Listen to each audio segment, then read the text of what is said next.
জপ করে যায়।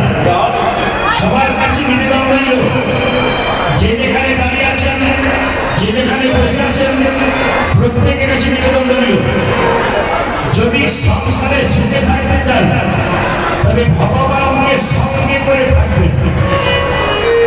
আশ্রয় লইয়া ভজে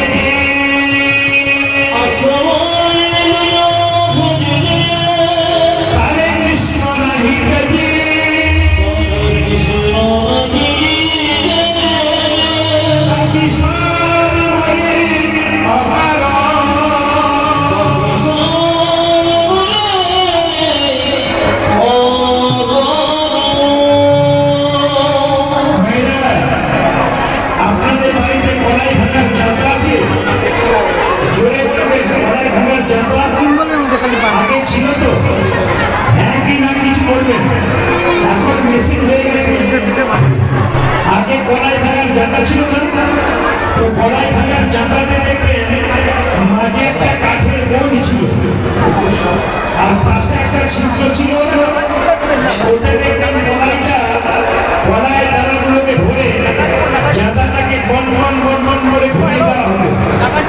যখন জায়গাটা তুলবেন তখন দেখবেন কিছু কিছু গলায় দানা ভেঙে কুড়ি হয়ে গেছে, আবার কিছু কিছু গলায় দানা অর্ধেকটা ভেঙে অর্ধেকটা ভাঙেনি, আবার কিছু কিছু গলায় দানা গোটা রয়ে গেছে।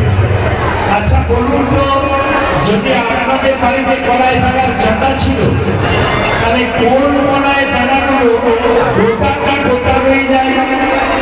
আপনারা সব হুমকি যাচ্ছেন ঠিক হবে কি? আমি বলে দিই, জায়গার মাঝে যে গোল আর গোলের চারিপাশে যে গলায় দানা, এরা কিন্তু গোটা পেয়ে যায়। এখানে তত্ত্ব কি? সংসার একটি জায়গা, আমরা মানুষকে অনুসরণ গলায় দানা, এই সংসার জায়গাটা ঘুরছে, যে সমস্ত ভক্ত গলায় দানা সংসার জায়গার মাঝে গোল নামক ভূমিকা আসিয়ে করেছে, আর গোবিন্দ ভালো হচ্ছে একমাত্র গোটা।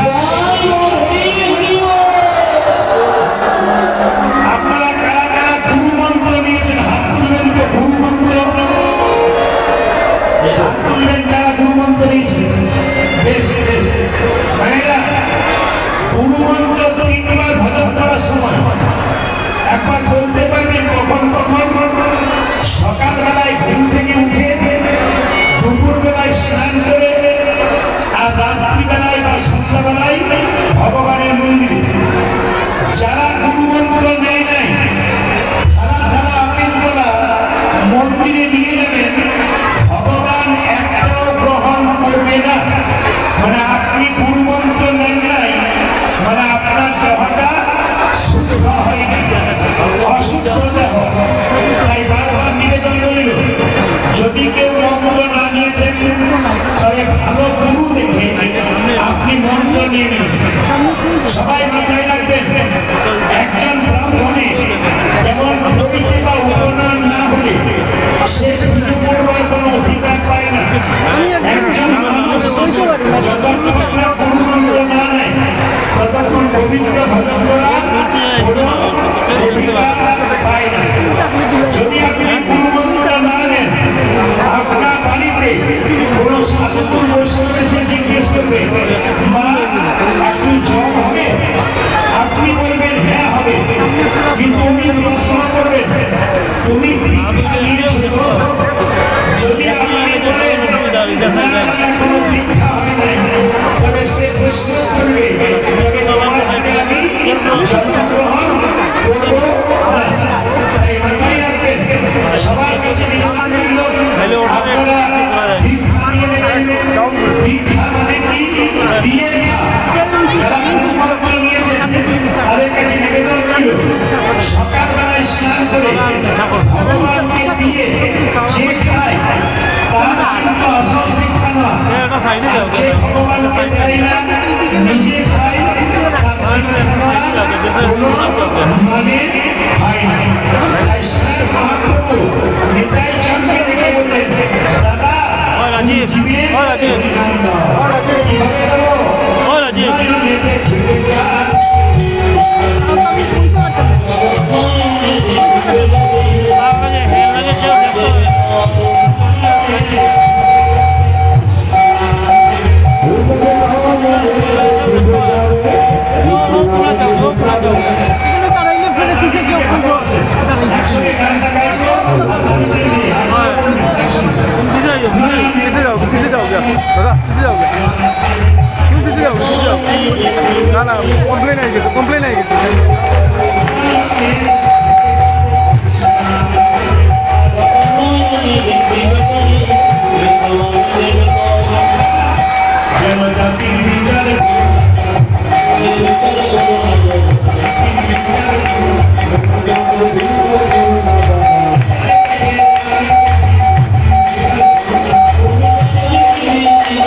লোটাইবে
এখানকার কমিটির যারা আছেন প্রত্যেককে ধন্যবাদ জানাই। এত সুন্দর একটা অনুষ্ঠানের আয়োজন করেছেন।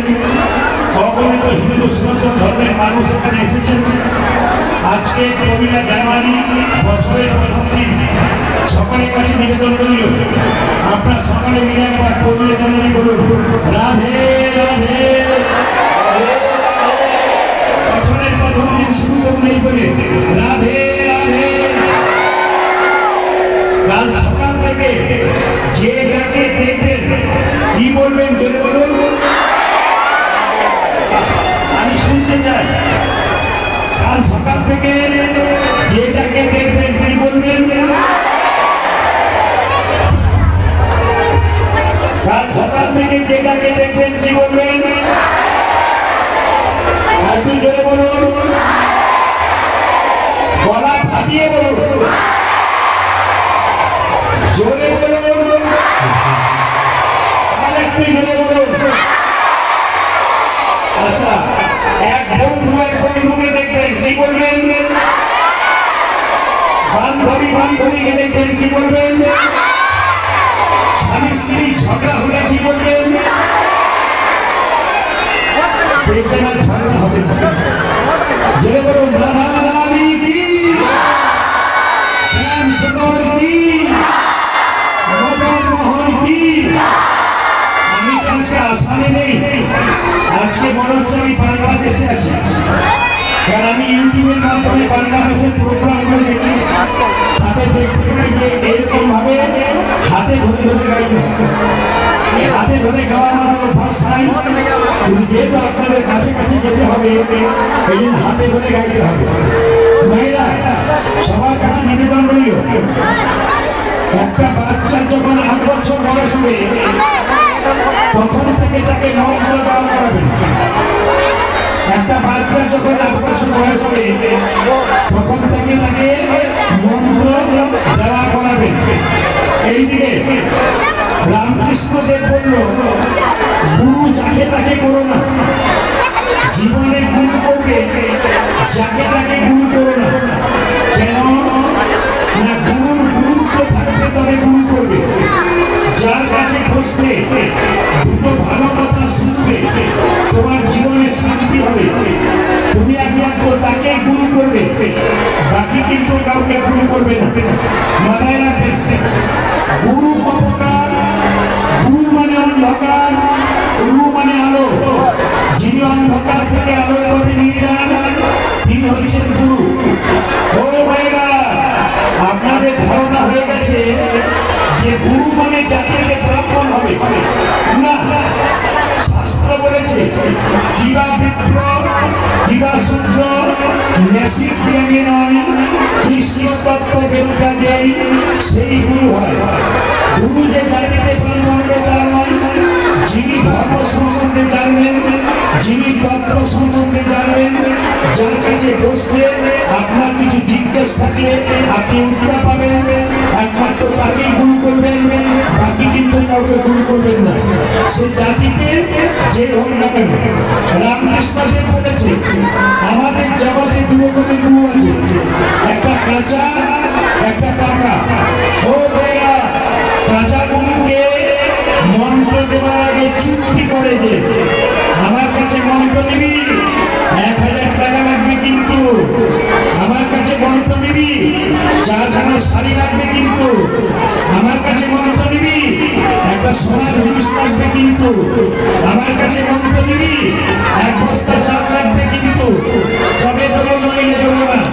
যিনি মন্ত্র দিলেন, মন্ত্র দিয়ে আপনার বাড়ি থেকে চলে গেলেন, আপনার বাড়ি থেকে মনে করলেন না, ইনি হচ্ছেন কাঁচা গুরু। মানে প্রশ্ন করবেন মায়েরা, পাকা গুরু কাকে করবো? প্রদীপবাবু কি করে বুঝবো কোনটা পাকা গুরু? পাকা গুরু সে মন্ত্র দেওয়ার আগে চুপচুপি করে না। যে আপনি বলবেন বাবা আমি মন্ত্র নেবো, বলে নে। দক্ষিণা কি রাখবে? বলে কিচ্ছু না। কেন? আমি তোর বাবা, তুই আমার ছেলে, তোর তো সব কিছু আমার। আবার তিনি কি? ইনি হচ্ছেন পাকা গুরু, যিনি মন্ত্র দিয়ে প্রতি বছর আপনার বাড়িতে এসে আপনাদের পরীক্ষা করে দেখবে আমি যে মন্ত্রটা দিয়েছি ঠিক ভজন করছে কিনা। এরাই হচ্ছে পাকা গুরু। তাই রামকৃষ্ণ পরমহংসদেব একটা গান লিখেছেন, এই গানটা সবাই মিলে গাইবেন। হাত তুলুন সবাই মিলে, আনন্দ হতাশে একসঙ্গে সঙ্গে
সবাই হাত ধরুন।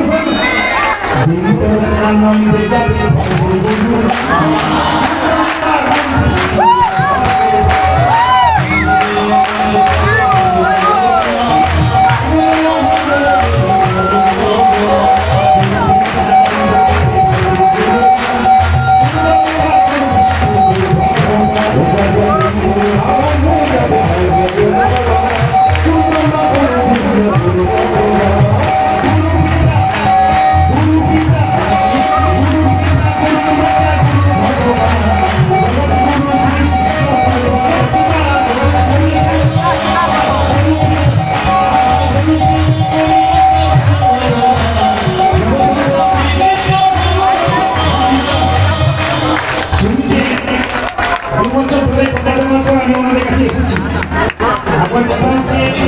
প্রতিদিন আমাদের প্রোগ্রাম থাকে। আজকে সারারাত্রি জেলে আপনাদের কাছে এসেছি, মাত্র 1 ঘন্টা ঘুমিয়েছি, তারপর প্রোগ্রাম করেছি হরিবাসনে। আপনাদের কাছে নিবেদন রইল আজকে টিভি যদি আনন্দ করে তালিয়ে দেন। আমি বারবার বলবো এই বছরটা ঘুরে আপনার আনন্দ দেবে। আর আজকে যে দুঃখ করে দাঁড়িয়ে থাকবেন, খুব চিন্তা করবেন, সারা বছর আপনার চিন্তা দিতে হবে। এই ভগবানের চিন্তা দিয়ে করবে, সে আনন্দ দেবে। আপনারা আসুন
নিন তো।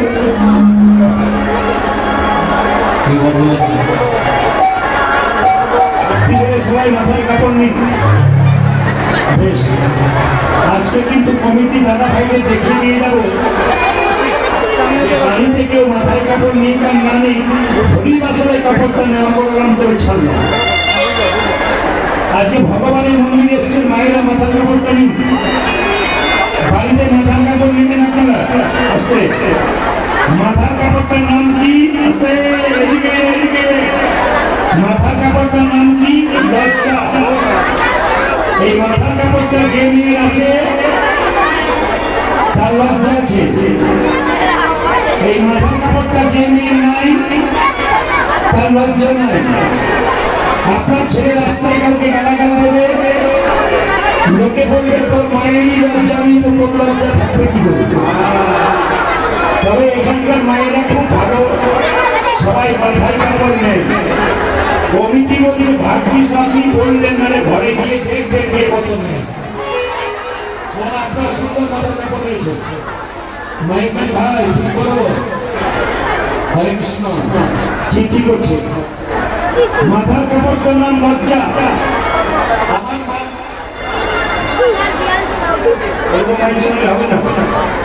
আমার মা বেঁচেছিলেন, মায়ের মা 95 বছর বয়স। এইদিকে এইদিকে, আমার মায়ের মা বেঁচেছিল 95 বছর বয়স।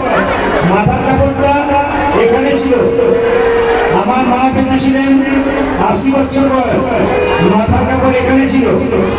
আমার কাকিমা বেঁচে আছেন 70 বছর বয়স, মাথার কাপড়টা খোপা মানে বামপান পর্যন্ত এসেছে। এখন যারা বাড়িতে এসছে তাদের বামপান টাম্পান মানে হাইওয়ে রোড হয়ে গেছে। আগে কিন্তু আপনাকে আসামি হতে গেলে জানি না, ভাসুর দেখলে মেয়েরা পর্দা নেয় না। যদি বলুন হ্যাঁ আপনি বলবেন, ভাসুর দেখলে পর্দা নেই না? ভাসুর দেখলে মেয়েরা নেই পর্দা। কিন্তু এখন ভাসুর দেখলে পর্দা নেয় না কেন? যেদিন থেকে ভাসুর হলো পর্দা সেদিন থেকে সরে গেল পর্দা। যেদিন থেকে ভাসুর পর্দা হয়ে যায় সেদিন থেকে পর্দা সরে গেছে। আমি বারবার বলবো, অন্যান্য ধর্মের মেয়েরা নিজেদের লজ্জাটাকে নিবারণ করে। আমি প্রদীপবার আপনাদের সঙ্গে বলতে চাই, আপনার সনাতন ধর্মের মানুষ নিজের লজ্জাটাকে ঠিক রাখবেন। অন্য ধর্মের মানুষ যারা বলতে না পারে যে হিন্দু ধর্মের মেয়েরা কেমন পোশাক পরে রাস্তায় বেরোচ্ছে। এখনকার অনেক মেয়েরাই আছেন কাটা পোশাক পরে রাস্তায় বেরিয়ে যায়। আমি তাদের উদ্দেশ্যে বলতে চাই, যারা কাটা পোশাক পরে রাস্তায় ঘুরে বেড়ায় তাদের জন্য বলতে চাই, আপনারা আপনার বাচ্চাদেরকে কি শিক্ষা দেবেন? আপনি যদি কাটা পোশাক পরে রাস্তায় ঘুরে বেড়ান তাহলে আপনার বাচ্চা আপনার কাছ থেকে কি শিখবে? এইদিকে অনেক মেয়ে আমার আমাকে বলে এটা আধুনিক যুগ, এখন কাটা পোশাক করতে হয়, আমরা আধুনিক। আমি বলি তোমার চাইতে আমাদের পাড়ার কুকুরগুলো আরো আধুনিক, ওরা তো কাপড়ই করে থাকে নাকি বলছি। আমি ওদেরকে বলি যে তুমি যদি মনে করো যে কাটা পোশাক করলে কাপড় আধুনিক করা যায়, তাহলে আমাদের পাড়ার কুকুরগুলো তোমার চাইতে আরো বেশি আধুনিক। তো ভগবান বলতে চাইছে, এদিকে ভগবান বলতে চাইছে যে মানুষ তুলে জন্ম নিয়ে তোকে জীব শ্রেষ্ঠ করলাম, তুই কাপড় পরতে চাইলি না, পরের জন্মে তোকে এমন করে জন্ম দেব তোর আর কাপড়ের দরকার হবে না। গরু সাগর ভেড়া হয়ে যাবি, তাহলে তোর আর কাপড়ের দরকার হবে না। আপনাদের কাছে নিবেদন রইল বাবা, যে যেখানে বসে আছেন মন দিয়ে সমাজ করবেন। আজকে যে লীলাটি আমি আপনাদের সঙ্গে গাইব, সত্য করে আপনাদের সঙ্গে তর্কবন্ধন গাইব। সবাই আপনার জোরে বলুন, ভুলি একসঙ্গে ভুলি, একসঙ্গে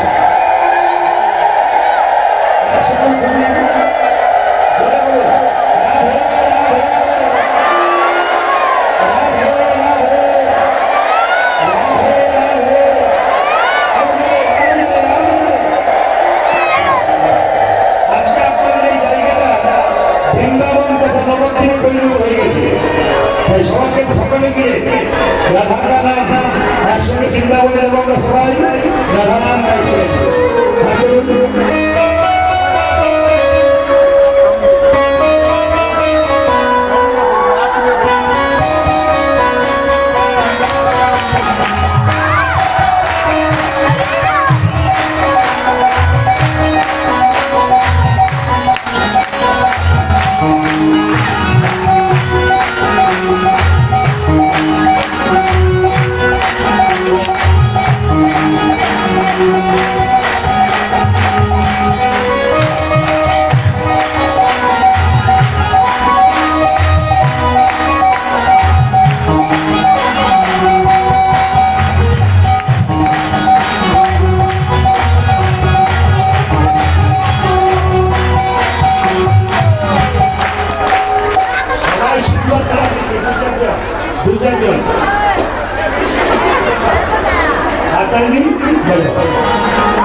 তালি দিলেন তারা, যারা তালি দিলেন না তাদের হাত পাবার চান্স না। দুটো পা আছে আর দুটো পা যোগ হবে, চারটে পা হলে কি হয়? গরু যারা পা বলতে পারি সবাই মিলে হাত তালি দিলেন। রাধা রাধা রাধা কানা রাধা কানা আনমোল বল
নিমাইয়ের কবার বিয়ে হয়েছিল?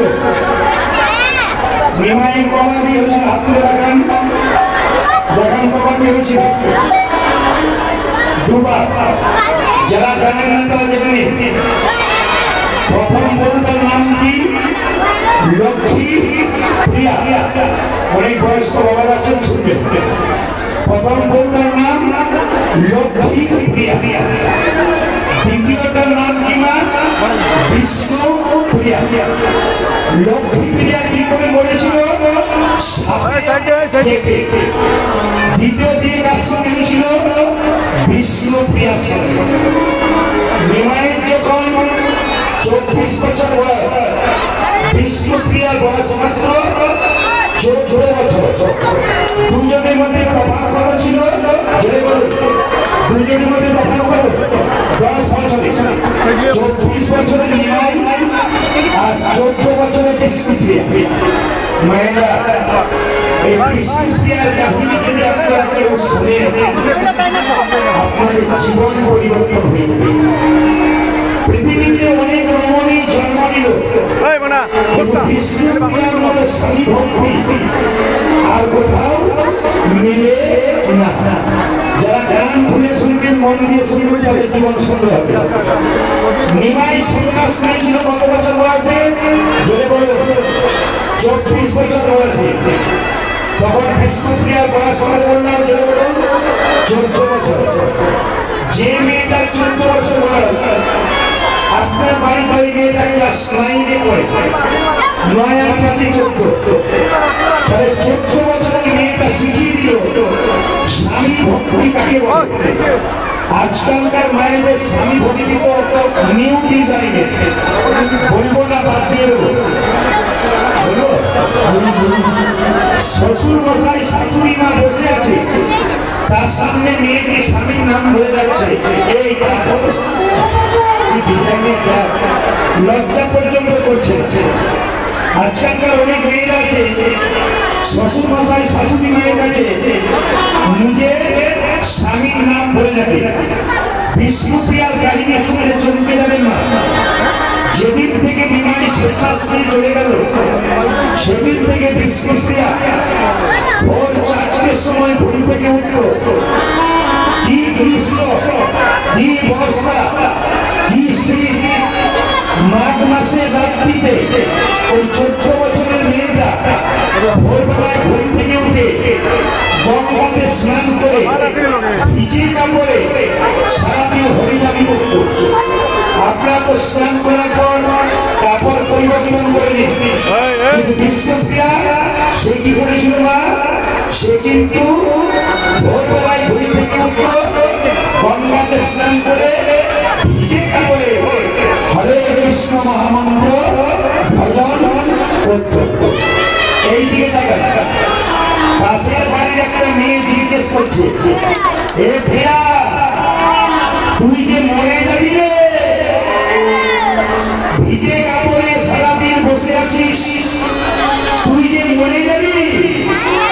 সঙ্গে সঙ্গে বিষ্ণুপ্রিয়া কি বললো দেখো, দিদি আমি হলাম সহধর্মিনী, স্বামী ধর্ম করবে, স্ত্রী সাহায্য করবে, এর নাম হলো সহধর্মিনী। স্বামী ধর্ম করবে, স্ত্রী সাহায্য করবে, এর নাম সহধর্মিনী। একটি মেয়ে জিজ্ঞেস করবে, বিষ্ণুপ্রিয়া তুই সারাদিন কি খাবার খাস? বলছে সকাল থেকে সন্ধ্যে পর্যন্ত হরিনাম করতে করতে একটা করে ধান ফুটে ফুটে চাল বের করি। সকাল থেকে সন্ধ্যে পর্যন্ত যে কটা চাল হয় সে কটা চাল কি করি, সেদ্ধ করে একবার ভগবানের সেবায় দিয়ে আমি পাই, এরই নাম বিষ্ণুপ্রিয়া। মায়েরা আপনার দিনের বেলায় 3 বার 4 বার খান, কিন্তু বিষ্ণুপ্রিয়া কবার খায়? মাত্র 1 বার খায়।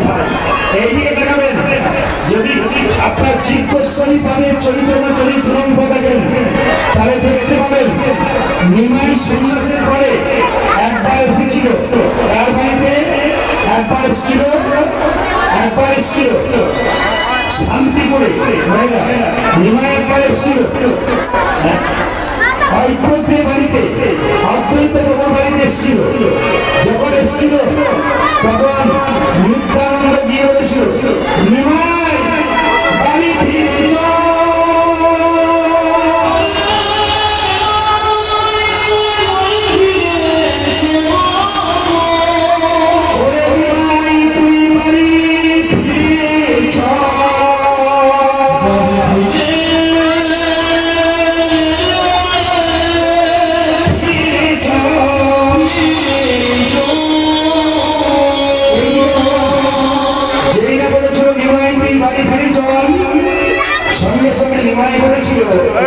দাদা যে একটা সন্ন্যাস নেই সে আর বাড়ি যায় না, তবে এক কাজ করো, আমার মায়ের যদি আমাকে দেখতে ইচ্ছে করে আমার কাছে পাঠিয়ে দাও, নবদ্বীপে নরনারী তোমরা সবাই আমাকে দেখতে আসবে, একজন যেন দেখতে না আসে।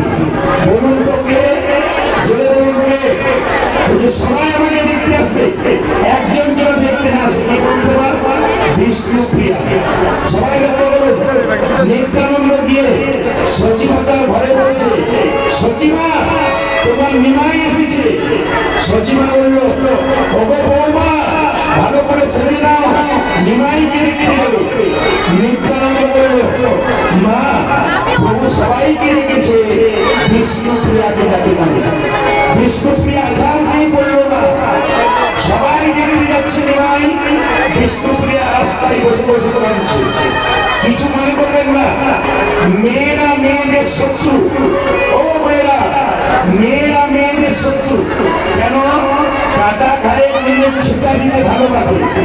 বিষ্ণুপ্রিয়া যখন কাঁদছে, নিমাই নাই বলে, নিমাই ডাকে নাই বলে পাড়ার মেয়েরা চিৎকার করে বলছে, এ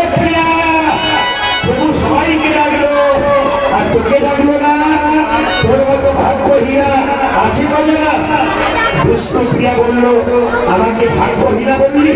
তবে শোন, আমার মতো ভাগ্যবতী আছে কয়জন? বলে কেন? যাকে দেখবার জন্য হাজার হাজার মানুষ চলে যায়, সে তো হাজার হাজার মানুষের নয়, সে তো আমার মানুষ। আমার মানুষকে দেখবার জন্য যদি হাজার হাজার মানুষ চলে যায়, তবে আমার মতো ভাগ্যবতী তুই যাবি না? বলছে না। কেন? ভক্ত যদি ভগবানকে ডাকে, ভগবান ভক্তের কাছে যায়, ভক্ত ভগবানের কাছে যায় না। অহল্যা পাষাণ হয়েছিল, রামের কাছে গিয়েছিল, রাম অহল্যার কাছে গিয়েছিল, অহল্যা তো রামের কাছে যায় নাই। তাই আপনাদের কাছে নিবেদন করি বাবা, একদিন রাত্রি 12টার সময় নিমাই বিষ্ণুপ্রিয়ার দরজাতে এসেছিল, সঙ্গে সঙ্গে বলেছিল প্রিয়া প্রিয়া। বিষ্ণুপ্রিয়া বলেছিল তুমি দরজা খোলো, আমি তোমার প্রাণনাথ এসেছি। বিষ্ণুপ্রিয়াকে নিমাই বললো আমাকে চিনতে পারছো না? বলে না। কেন? তুমি এতদিন পরে এসেছো? বলে হ্যাঁ এসেছি। একবার আমার দিকে তাকাও প্রিয়া। বিষ্ণুপ্রিয়া তাকাচ্ছে না। কেন তাকাচ্ছ না? তোমার অভিমান হয়েছে? বলছে না। আমি সন্ন্যাস নেবার সময় তোমায় বলে যাইনি বলে অভিমান হয়েছে? বলে না। তবে তুমি আমার দিকে তাকাচ্ছ না কেন? বলছে আমি সাধুগুরু বৈষ্ণবের মুখে শুনেছি যে একবার সন্ন্যাস নেয় তার নারী মুখ দেখতে নেয়। তাই আমার মতো হতভাগের মুখ দেখিয়ে আমি তোমার সন্ন্যাস ধর্ম নষ্ট করতে চাই না। নিমাই বলল প্রিয়া, তোমার মতো নারী যদি প্রত্যেকটি ঘরে ঘরে হয়, তবে সেই ঘরে স্বামী গোবিন্দ চরণ প্রাপ্ত হয়। ভাগো প্রিয়া, কিছুই চাইবে না? বলছে না। কেন চাইবে না? জগৎপতিকে যে ভগবান রূপে পেয়েছে, তার চাইবার কি আছে? মায়েরা, এই হলো বিষ্ণুপ্রিয়া। নিমাই আপনার সবাই জানেন যে নিমাই জগন্নাথ মন্দিরে জয় জগন্নাথ বলে দেখা রেখেছে, আর বিষ্ণুপ্রিয়া মহাপ্রভুর মন্দিরে ধরম যুগের রূপে নিয়ে তার নিজের প্রাণটাকে বিসর্জন দিয়েছে। সবাই মিলে বলুন রাধা রানী কি, শ্যাম সুন্দর কি, মদন মোহন কি। আজকে বৃন্দাবনে ভগবান শ্রীকৃষ্ণ বোধন চড়িয়ে বাড়ি আসছে, আর গাইতে গাইতে আসছে সখারা কৃষ্ণ কেশব কৃষ্ণ কেশব কৃষ্ণ কেশব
পরীক্ষা করলে রাধারানী কি, শ্যামসুন্দর কি, মদন মোহন কি, ভগবান শ্রীকৃষ্ণ রাধারানীর কাছে যাবে।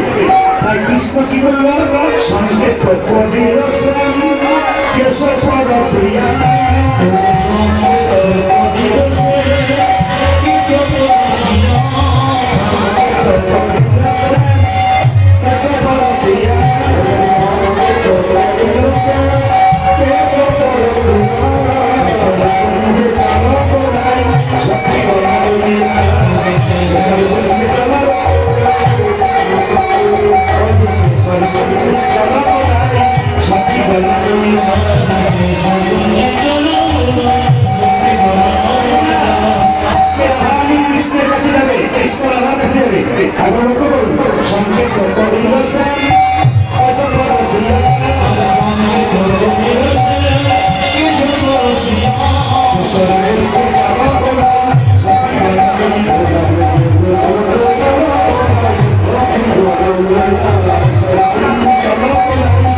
আপনাদের বাড়িতে ভগবানকে রাখবেন, আপনারা কি কি করবেন জেনে নিন।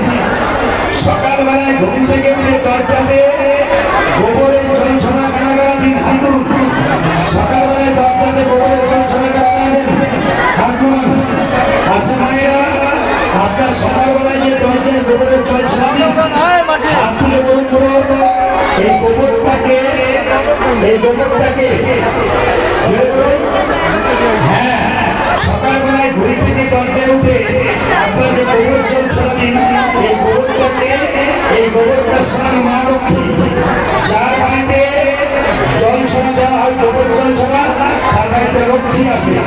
আচ্ছা বলুন তো, সূর্য ওঠার আগে দেবেন না সূর্য ওঠার পরে দেবেন? দেবে বলুন, আগে না পরে? দেবে বলুন, আগে দেবেন। সূর্য ওঠার আগে যদি কেউ গোবর জল ছড়া যায়, তার বাড়িতে 33 কোটি দেবদেবীর আসন দেওয়া হয়। আর সূর্য ওঠার পরে যদি কেউ গোবর জল ছড়া যায়, তবে তার বাড়িতে যমরাজার দেওয়া আসতে হয়। আচ্ছা মায়েরা, এই যে গোবরটা রক্ষী হলো কেন? এত মন দিয়ে শুনেছেন, যে যেখানে বসে আছেন, বাড়ির দরজার সামনে 33 কোটি দেবদেবী যায়। যদি সকালবেলায় দরজায় গোবর জল ছড়াবে, তার সঙ্গে মা লক্ষ্মী যায়। একটা কথা বলে রাখি, মা লক্ষ্মীকে ঘরে যখন বসান, আপনারা কি বলেন? এসো মা লক্ষ্মী, বসো মা ঘরে। জোরে বলুন, এসো মা লক্ষ্মী। জোরে বলুন সবাই, এসো মা লক্ষ্মী, বসো মা ঘরে। আমার ঘরে ভগবান অন্ধকার করে। কি বলে? আমার ঘরে ভগবান আলো করে। তো সবার কাছে নিবেদন রইল, দরজায় আর দিতে হয় না, আমের সজা দিতে হয়। দরজাতে শুভ কাজ হলে, মেয়ের বিয়ে হলে, অন্নপ্রাশন হলে, শুভ কাজ হলে আপনার দরজাতে দিবেন।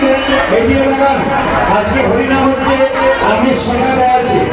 এই আমের সজাটা দেওয়া হয় কেননা, রামদেব মদনে 5টা বান ছিল, সবাইকে মারতে মারতে রামদেব মদন একবার বাবা শিবকে বানটা মেরেছিল। বাবা শিবকে যখন বানটা মারতে গেছে, বাবা শিব ত্রিশূল ছুড়ল রামদেব মদনকে। আর রামদেব মদন দৌড়াতে দৌড়াতে একটা আম গাছের নিচে চুপচাপ হয়ে লুকিয়ে পড়ল। তখন আম গাছটাকে রামদেব মদন বলল, ওরে আমরা সভা বিশ্বাস করে আমাকে বাঁচাস, আমি তোকে আশীর্বাদ দেবো, প্রত্যেকটি শুভ কাজে পৃথিবী তুই যাবি। ওই ভাইরা, আমের সভা প্রত্যেকটা শুভ কাজে যায়। আপনাদের কাছে নিবেদন রইল, আম হলো সর্বশ্রেষ্ঠ ফল। এই জন্য আমের সভা আপনার প্রতিটি বাড়িতে বাড়িতে শুভ কাজে দেবেন, দেখবেন ভগবানের আগমন হবে। আজকে কৃষ্ণ রাধার কাছে যাবে বলে রাধারানী কি করলো, সখীদেরকে নিয়ে ফুল তুলতে আনন্দ করেছে। ফুল তুলে দেবেন, তোরাই সকলে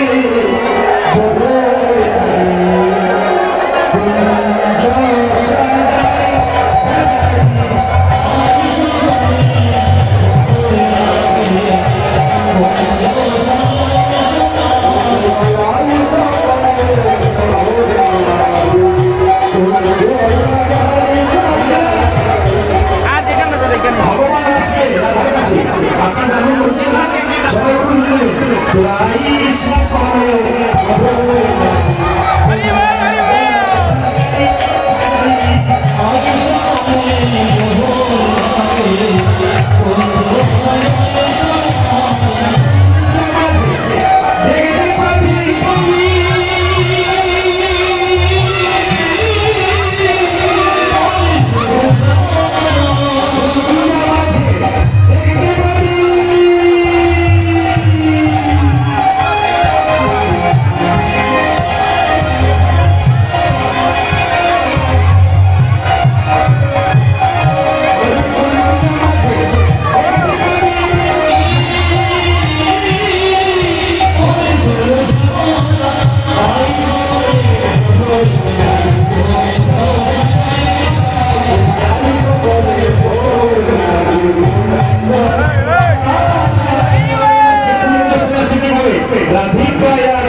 শুধু তাই নয়, ফুল দিয়ে বিছানা তৈরি করছে। আর ফুলের ছাইল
মালা কারা কারা করেছে?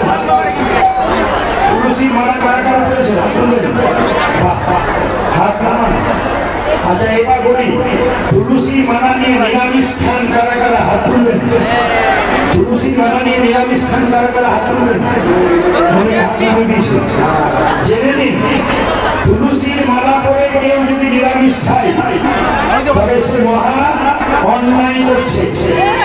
যে যেখানে বসে আছেন মন দিয়ে শুনবেন, গলায় তুলসীর মালা আছে অথচ যারা যদি আমিষ খান তাহলে মহা অন্যায় করছেন। আর গলায় তুলসীর মালা নিয়ে যদি নিরামিষ খান তাহলে আপনি ঠিক করছেন। যদি মনে করেন তুলসীর মালা পরবো তাহলে আপনাকে নিরামিষ খেতে হবে। আর যদি মনে করেন মালাও পরবো আমিষও খাবো তবে আপনার দশকর্মা ভান্ডার থেকে একটা মালা কিনতে পাবেন। ওই মালাটার নাম হচ্ছে বেলের মালা, বেল গাছের মালা। আপনারা গলায় নেবেন, যা খাবেন খাবেন, অন্তত গলাতে একটা মালা তো থাকবে। যদি রাস্তা দিয়ে বেরিয়ে যান লোকে বলবে এ আর কেউ নয়, একজন কৃষ্ণ ভক্ত তো বটে। ওই জন্য বারবার বললাম গলাতে মালা রাখবেন। মায়েরা, এই গলাতে মালা রাখার তিনটে যুক্তি আছে। বলছে যদি কেউ গলায় মালা রাখেন তবে তার মাথাতে কোনোদিন বজ্রাঘাত বাজ পড়বে না। কি বললাম? যদি কেউ গলাতে মালা দেন তার মাথায় কোনদিন বাজ পড়বে না। আজকে অগণিত ভক্ত এখানে কীর্তন শুনতে এসছেন, একজন হাত তুলে বলতে পারবেন যে গলায় মালা আসে কারো মাথায় বাজ পড়েছে? একজন দেখাতে পারবেন? তুলসীর মালা সব গাছে বজ্রপাত হয় কিন্তু তুলসী গাছে বজ্রপাত হয় না। তাই তুলসীর মালা কণ্ঠে নিয়ে কেউ যদি রাস্তা দিয়ে যায় 100% গ্যারান্টি দিচ্ছে তার মাথায় কোনোদিন বজ্রাঘাত হবে না। দুই, জেনে নিন আপনার বাড়িতে ভোজ হচ্ছে, প্রচুর কুকুর যাত্রায় ঘোরাঘুরি করছে, সব কুকুরকে আপনি লাঠি দিয়ে তাড়িয়ে দেবেন কিন্তু ওই কুকুরগুলোর মধ্যে একটা কুকুরের গলাতে বেল বাঁধা থাকে, তাকে মারতে গিয়ে আপনি থমকে দাঁড়াবেন। কেন বলুন তো? বেল বাঁধা কুকুর মানে কুকুরটা নিজে বেল বাঁধে নাই, এর গলায় একজন বেঁধে দিয়েছে, এর একজন মালিক আছে। ইনি কে? না ভগবান। কুকুরের যিনি মালিক তিনি মালিক আছেন, আর যদি গলায় মালা থাকে তার একজন মালিক আছে, তিনি হচ্ছেন ভগবান। মায়েরা, আপনারা আসাম থেকে আমাদের বীরভূমের শান্তিনিকেতন গেলেন কিংবা তারাপীঠ মায়ের মন্দির গেলেন, রাস্তাতে যাচ্ছেন ট্রেনে, হঠাৎ আপনি মারা গেলেন। আমরা ট্রেনে গান করতে যাচ্ছিলাম, বললাম কোথাকার কে ট্রেনে মারা গেছে, একে ট্রেন থেকে ফেলে দে। কিন্তু যদি আপনার গলায় একটা মালা থাকে আমরা বলবো রে এ আর কেউ নয়, একজন কৃষ্ণ ভক্ত বটে, একে যেখানে সেখানে ফেলে দিস না, একটা স্টেশনে নামিয়ে দে। কোন সাধুগুরু বস্তরে কিবা হলে ব্যাপারটা সরকার করে দিবেন। এই জন্য মায়েরা আপনার চেষ্টা করবেন মালা নেওয়া। একজন মুসলিমকে চেনা যায় টুপি দিয়ে, লুঙ্গি পরে থাকে, একজন হিন্দু চেনা যায় তিলক, তুলসী মালা, শিখা, এগুলো থাকা দরকার আছে। যদি কিছু না থাকে তিলক থাকবে, না থাকবে একটা মালা থাকবে। এই মালাটা হচ্ছে ভক্তের চিহ্ন। যেমন সদবা মেয়েদের শ্রীকৃষ্ণটা লক্ষণ, ইনি বিবাহিতা, ইনি সদবা নারী। একজন ভক্তের লক্ষণ কি মা? তুলসীর মালা। যদি আপনার তুলসীর মালা থাকে লোকে বলবে এই একজন ভক্ত। আপনার সংসারে শান্তি পেতে গেলে আপনাকে মাথায় রাখতে হবে, শান্তি পেতে গেলে আপনাকে কৃষ্ণ ভক্ত হতে হবে। যে যত কৃষ্ণ ভক্ত হতে পারবেন তার তত লাভ হবে। ভাইরা, রাধারানী কি করেছে? সখীদের সঙ্গে সুন্দর কয়েক কুঞ্জটাকে সাজিয়েছে, প্রায় গোবিন্দ আসবে বলে। ভাইরা, এখন কৃষ্ণ কি করেছে? না, কৃষ্ণ মায়ের কোল থেকে একবার সোজা চলল কোথায়? রাধারানীর কুঞ্জে। কি বাজাতে বাজে যাচ্ছে না? নতুন বাজাতে বাজাতে চন্দ্রবলী দাসী কথা বলছে, দেখ দেখ কে যাই গো, নতুন বাজাইয়ে চলে যাই গো।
সবাই মিলে একবার বলুন, রাধা রানী কি, শ্যাম সুন্দর কি, মদন মোহন কি। এবার হাত তালি দিয়ে গিয়ে নিন তো, এখন যে কৃষ্ণ যাচ্ছে মেনে রাখলাম। সবাই হাত তালি দিয়ে একসঙ্গে আর বাচ্চা ছেলেরা সবাই মিলে তালি দিয়ে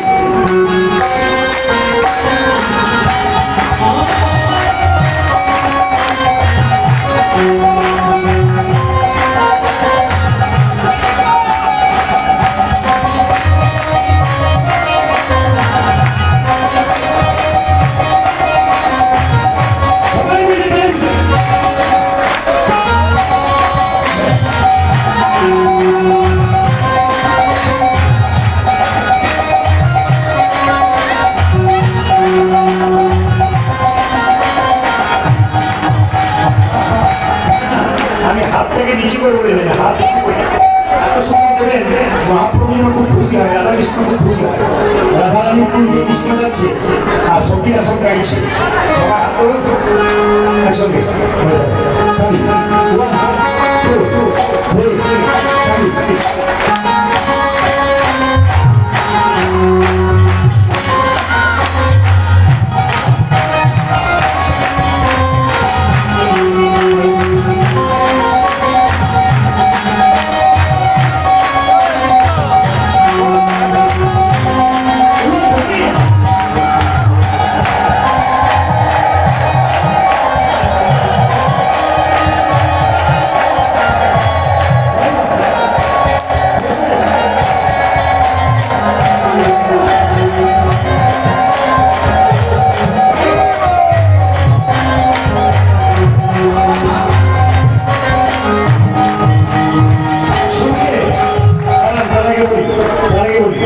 আচ্ছা, ভগবানকে কে কে দেখবেন হাত তুলুন।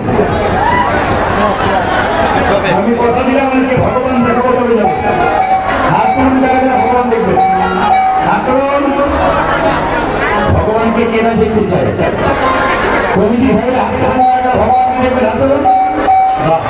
বেশ, আচ্ছা আমি যে বললাম কে কে ভগবান দেখবেন হাত তুলুন। ভগবানকে আমার ঘরে ছেড়ে যাবো, ঠিক হবে?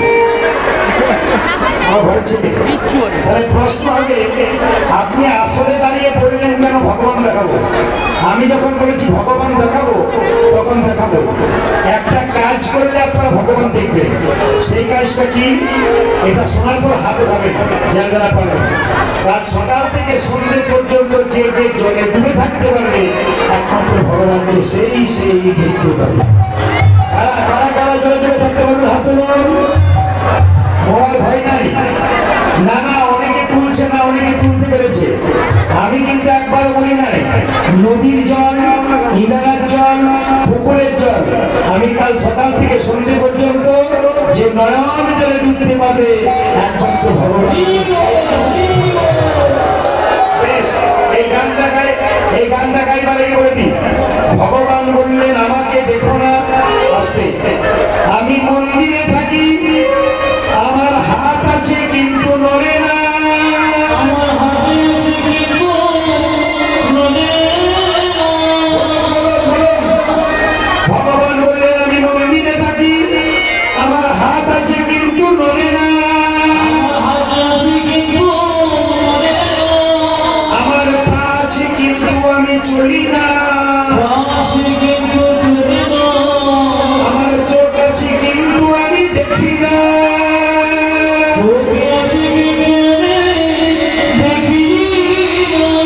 আমার মুখ আছে কিন্তু আমি খাই না, এইদিকে তাকাবেন। তাহলে ভগবানের মন্দিরে কি আপনারা যাবেন না? মায়েরা চারটে কোনা চারটে আপেল মন্দিরে নিয়ে যান, একজন হাত তুলে বলবেন তো ভগবান কি সত্যি খায়? জোরে বলবেন আপনার, হ্যাঁ না ভগবান খায়। তাহলে আপনারা অনেকে চুপচাপ আছেন, হ্যাঁ বলছেন না, না বলছেন না, চুপ থাকাটাই বুদ্ধিমানের কাজ। যা বলবে প্রদীপ বাবু বলবো, ভগবান খায় না। ভগবান কি করে? ভগবান দেখে। কি দেখে? চারটে কলা চারটে আপেল নিয়ে গেলে প্রেমের ভাবে নিয়ে গেলে না অহংকারের ভাবে নিয়ে গেলে? ভগবান বলছে আমার সৃষ্টির দিকে তাকিয়ে দেখো আমি আছি, আমার মন্দিরের দিকে তাকিয়ে দেখো না। বলি কোথায়? ছোট ছোট গাছ তার বড় বড় ফল, বড় বড় ছোট ছোট গাছ তার বড় বড় ফল, বড় বড় আর বড় বড় গাছ তার ছোট ছোট ফল, ছোট ছোট ফল। আপনারা লাউ গাছ দেখেছেন? কুমড়ো গাছ, কুমড়ো গাছ দেখেছেন? কুমড়ো গাছ, লতা গাছ, তার ফলের ওজন কত? 5 কেজি, 10 কেজি, 15 কেজি। কিন্তু বাবা বলুন একটা বড় গাছের ফলের ওজন কত? জেনে বলুন, বড় গাছের ফলের ওজন 5 গ্রাম, 7 গ্রাম। ভগবান বলল বড় গাছের ফলটা ছোট দিলাম, লাউ গাছের ফলটা, কুমড়ো গাছের ফলটা বড় দিলাম কেন? গ্রীষ্মকালে, গরমকালে আমার ভক্তরা আমার গুণগান গাইতে গাইতে বট গাছের নিচে আশ্রয় নেবে, চাপা পড়ার ভয়ে এবার বসবে না, আমার নামও গাইবে না। ওই জন্য বট গাছের ফলটা ছোট করে দিলাম। ভগবানের বিচার দেখুন, একজন রাখাল বালক একদিন একটা বট গাছের উপরে বসে আছে আর মনে মনে ভাবছে ভগবানের কোনো বিচার নাই, এত বড় গাছ আর এইটুকু ফল। বলতে বলতে একটা ফল লাঠি করেছে, মনে মনে ভাবছে ভাগ্যে ফলটা এত বড় হয় নাই, আমার নাক মুখ চোখ সব ভেঙে যেত। ভগবান বলছে আমার সৃষ্টির দিকে তাকিয়ে দেখো আমি আছি। কোথায়?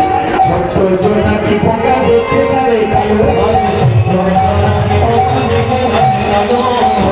জোনাকি পোকা দেখতে পারে কালো,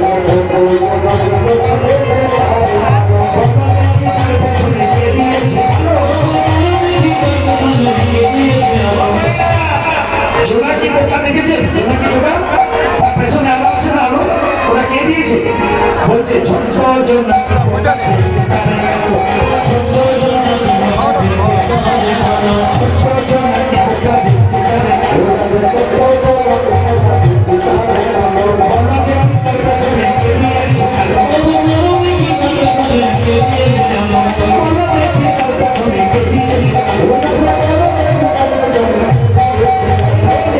সেই তো দিয়েছে, সেই তো দিয়েছে, সেই তো দিয়েছে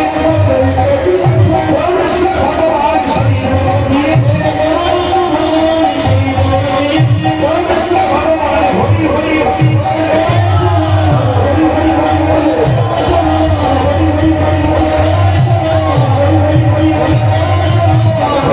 হরি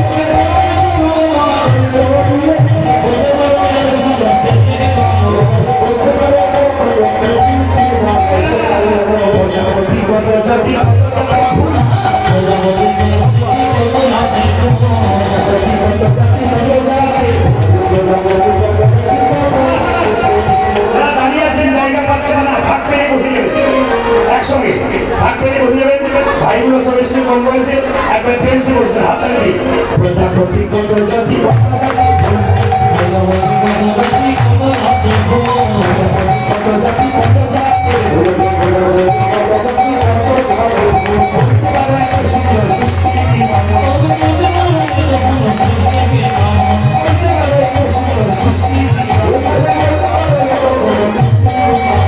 সেই তো বলেছে, সেই তো বলেছে, সেই তো বলেছে ভগবান, সেই তো বলেছে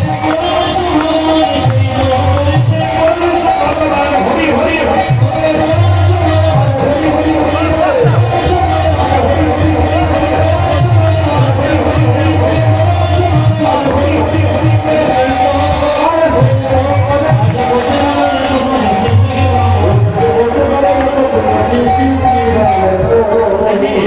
এখানে কম বয়সের ছেলেরা অনেকে কীর্তন শুনতে এসছেন, হাত তুলে বলবেন তো বিজ্ঞান আগে না ধর্ম আগে?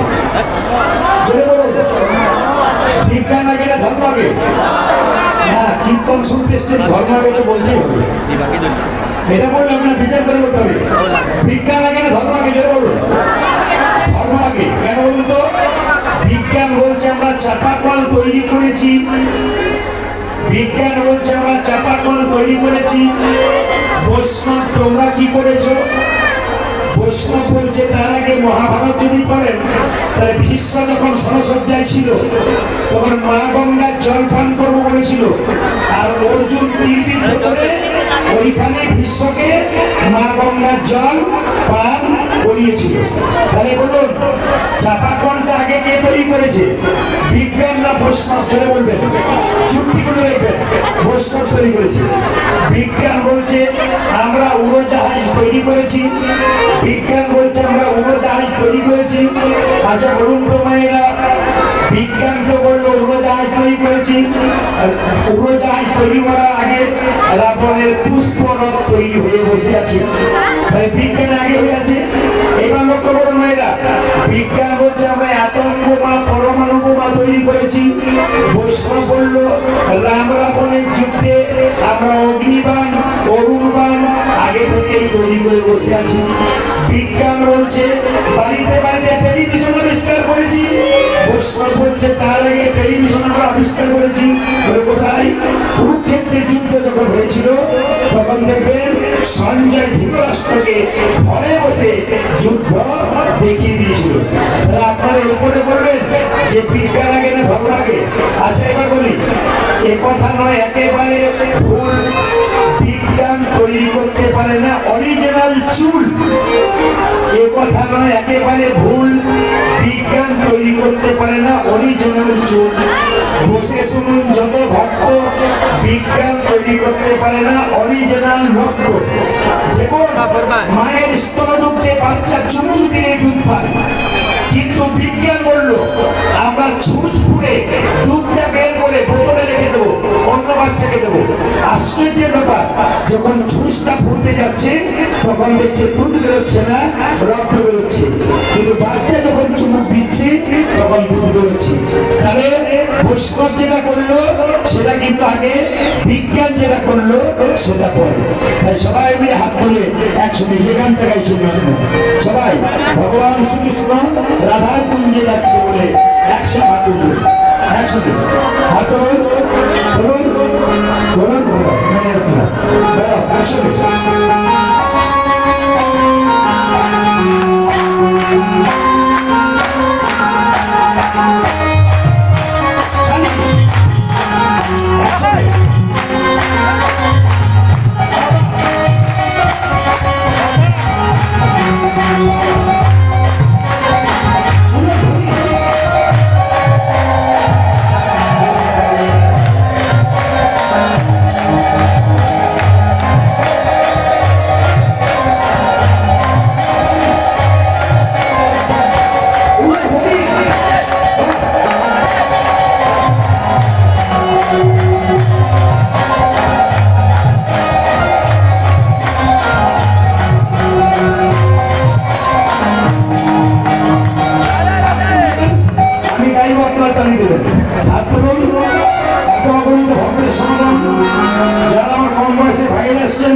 জায়গা পান নাই তারা ভগবানের নামে হাত তালি দিয়ে চলে যান, ভগবান কৃপা করবে। যত অ্যান্টেনা তুলবেন ছবি তত পরিষ্কার হবে। দেখুন অ্যান্টেনা তুলুন, একসঙ্গে হাত তুলে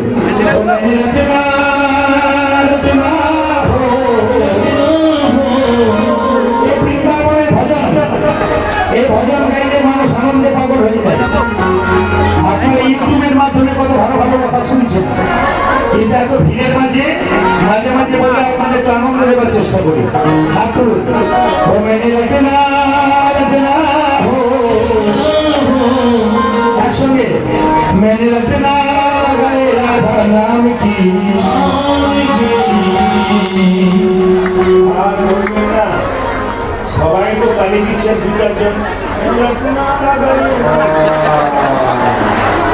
এত দুঃখ করে কেন? খিদে পেয়েছে কি? হাত তুলুন, বলুন। যারা তুলবেন না তাদের আজকে সকাল, কাল সকাল থেকে স্বামী স্ত্রীতে কি বুঝলেন? আপনাদের এখানে হয় না, অন্য জায়গায় কথা বলবেন। হাত তুলুন, মেনে রাখে না একসঙ্গে মেনে রাখে না গায়ে রাধা নাম কি, মেনে রাখে না গায়ে রাধা।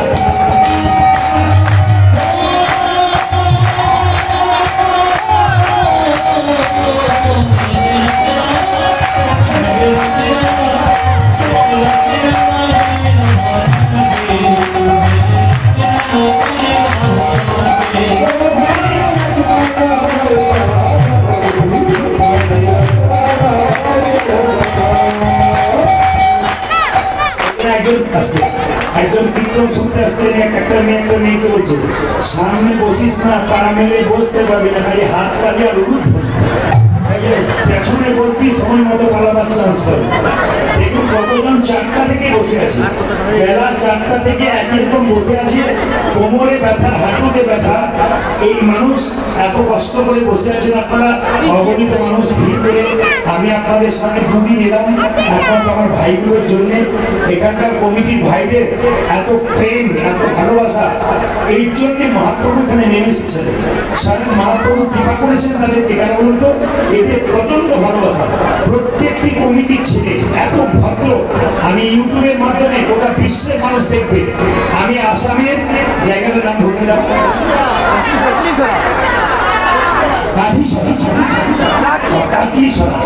আসামের হাইলাকান্দি কাটলিছড়াতে এলাম, জায়গাটার নাম কাটলিছড়া। এখানকার কমিটির ভালোবাসা ইউটিউবের মাধ্যমে গোটা বিশ্বের মানুষ শুনতে পারে। জায়গাটার নাম হচ্ছে কাটলিছড়া। কমিটির জন্য একবার হাত করে দিন সবাই মিলে। খুব সুন্দর জানিয়ে দেবেন। আপনারা কিছু করতে পারেন আর না পারেন, আমার কমিটি ভাইগুলোকে দু হাত তুলে আশীর্বাদ করে দিয়ে যাবেন। এই যেমন এই বছর সুন্দর বৃন্দাবন তৈরি করেছে, প্রতি বছর যেন এই মাটিটাকে বৃন্দাবন তৈরি করে দেয়। আমি এও প্রার্থনা করবো, আগামী প্রজন্ম যারা ওদের বাড়িতে আছে, পরবর্তী সন্তানেরা, ওদের রক্তের দান, এরাও যেন পরবর্তী ক্ষেত্রে এই জায়গায় হরিবাসন তৈরি করতে পারে। যেমন ওনাদের বাবা কাকারা করে গেছেন, ওনারা সেটাকে ধরে রাখতে পেরেছেন। আবার পরবর্তী ক্ষেত্রে আমি ভগবানকে প্রার্থনা করবো যেন এরকমই হয়। তবে কিছু মনে করুন না করুন, আমি কিন্তু আজকে আসলে এসে আপনাদের জন্য একটা জিনিস চাইবো। কি চাইবো? ভগবানের কাছে চাইবো। যে জিনিসটা দিয়েছিল কে? সচিমাতা। নিমাইকে বলেছিল, নিমাই তোর বাবা পিণ্ড দিয়ে। নিমাই বলেছিল, মা পিণ্ড দিলে কি হয়? সঙ্গে সঙ্গে সচিমাতা বলেছিল, পিণ্ড দিলে 7 বংশোদ্ধার হয়। নিমাই বলেছিল, মা পিণ্ড দিলে 7 বংশোদ্ধার হয়। কিন্তু কোন বংশে একজন কৃষ্ণ ভক্ত সন্তান জন্ম নিলে তার 7 বংশ নয়, তার 14 বংশোদ্ধার হয়। আমি এই কাঠটি সরাতে প্রার্থনা করে গেলাম, যারা কীর্তন শুনলেন, যারা দাঁড়িয়ে আছেন অগণিত ভক্ত, সকলের জন্য বাড়িতে বাড়িতে একটা করে কৃষ্ণ ভক্ত সন্তানের জন্ম হোক। সবাই মিলে হাততালি দিয়ে আনন্দ করে মেনে যাবে না, মেনে রাখে না, মেনে রাখে না, লাগাই রাধা।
শ্যাম সুন্দর কি, মদন মোহন কি, হরিবাসর কি, খিদে পেয়েছে কি,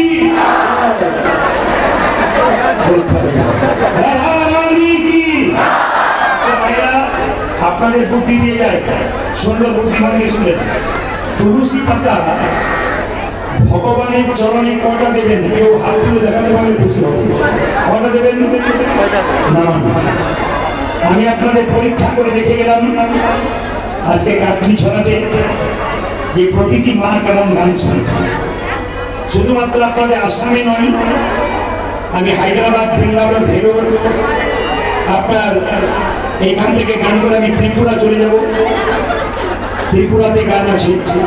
তো আপনাদের কাছে নিবেদন হইলে প্রত্যেক জায়গায় মায়েরা যে কত সুন্দর গান শুনে ইউটিউবের মাধ্যমে তার প্রমাণ। ভগবানের চরণে কটা তুলসী পত্র মায়েরা যদি বলুন? তিনটে। একটা ডান পায়ে, একটা বাঁ পায়ে, একটা ডান পা আর বাঁ পায়ের মাঝে তুলসী পাতা দুই পাশেই চন্দন মাখিয়ে তারপর গোবিন্দের চরণে দেবে। তিনটে তুলসী পাতা কেন দেবেন মায়েরা? অনেকের মনে প্রশ্ন থাকে, তিনটে কেন দেবেন? ভগবান যখন ব্রাহ্মণবতা ধারণ করেছিল, নাভি থেকে একটা পা বের করেছিল। ওই পাটাকে লক্ষ্য করে ডান পায়ের মাঝ পায়ের বাঁ পায়ের মাঝে একটা তুলসী পত্র দেওয়া হয়। তুলসী পত্রটা কেমন ভাবে দেবেন মায়েরা? পাতাটা গাছের মধ্যে যেমন ছিল সেরকমই গোবিন্দের চরণে দেবেন। কিন্তু মাথায় রাখবেন, চুল খুলে মন্দিরে কোনদিন গোবিন্দের চরণে তুলসী পাতা দেবেন না। যদি আপনারা নামাবলী বাঁধেন, বাবারা যদি নামাবলী নেন, গায়ে নামাবলী নেবার চাইতে নামাবলী মাথায় বেঁধে ভজন করলে ভালো। যদি মাথায় বাঁধতে না পারেন, গলায় যেমন আমি নিয়েছি দুপাশে এরকম করে নিতে পারেন। একসঙ্গে এক কোণে বাড়িতে বসে যখন ভজন করবেন, গোটা গায়ে নামাবলীটা চাদরের মতো নিতে পারেন। তুলসী পাতা আপনারা নিত্যানন্দ মহাপ্রভু, অদ্বৈত শ্রীবাস গদাধর, এদের পাঁচজনের মধ্যে কাকে দেবেন, কাকে দেবেন না? মহাপ্রভুকে দেবেন। তিনি হলেন কে? স্বয়ং ভগবান কৃষ্ণ। তার পায়ে দেবেন। শুনেই ভালো করে এগুলো আপনার জানা দরকার। অদ্বৈতকে দেবেন, তিনি মহাবিষ্ণুর অবতার, তার পায়ে দেবেন। আর দেবেন কাকে? মা আর দেবেন কাকে? নিতাই চাঁদকে। দেবেন না কাকে? শ্রীবাসকে আর গদাধরকে। এইদিকে রাধা কৃষ্ণর মূর্তি বাড়িতে থাকলে আপনি রাধা হাতে তুলসী পত্র দেবেন আর কৃষ্ণের পায়ে দেবেন। যদি গুরুজির ছবি থাকে আপনার বাড়িতে, গুরুর ছবি, তার পায়েও দেবেন না, তার মাথায় দেবেন না, তার বুকে দেবেন। কি দিয়ে দেবেন? চন্দন দিয়ে দেবেন। কেন? সেই চন্দন যেন গর্ব করে পায়ে না নেমে যায়। এইবার বলে দিই, তুলসী পাতা জল, অনেকে প্রশ্ন করে জল কি প্রতিদিন দিতে পাবো? তুলসী গাছে জল আপনারা প্রতিদিন দিতে পারবেন। শুধু মায়েদের 4 দিন যে অসুস্থ অবস্থায় থাকে, তখন আপনারা কিন্তু কেউ তুলসী গাছে জল দিতে পারবেন না। অনেকে প্রশ্ন করে, মায়েরা যে 4 দিন অসুস্থ অবস্থায় থাকেন, তখন কি গুরুমন্ত্র ভজন করা যায়?